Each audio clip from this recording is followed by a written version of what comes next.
এত সুন্দর জান্নাত চোখ দিয়ে দেখি ঢুকতে পারি না, আমারে কষ্ট দিয়ে তোমার কি লাভ?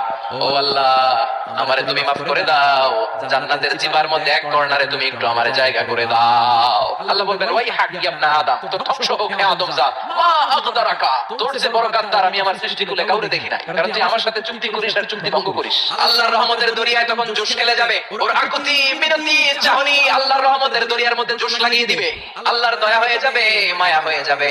আল্লাহ বলবেন, ঠিক আছে জান্নাতে যা। লোকটা এবার এক দৌড়ে জান্নাতের ভিতরে ঢুকে যাবে। লোকটার দৌড় দেখে আবার লোকটারে আল্লাহ ডেকে বলবে, একটু দাঁড়া, জান্নাত তো দিছি, তো দৌড় দিলি কেন? সুবহানাল্লাহ বলবেন না? লোকটি বলবে, আল্লাহ প্ল্যান তো আমি কম করি নাই, এত চেষ্টার ফলে আমি আসতে পারছি, আবার যদি তুমি বাইরে ফিরে দাও, এইজন্য এক দৌড়ে এমন চিপার মধ্যে লুকাবো যেন তুমি আমারে না দেখো। আবার আল্লাহর রহমতের দরিয়ায় জোশ খেলে যাবে, আল্লাহ কাছে ডাকবে, কাছে আয়, ও গোলাম তোর কি মনে চায় আমারে বল, আজকে তুই চাইতে থাক, আমি দিতে দিতে তোর মনের সব আশা পূরণ করে দেব।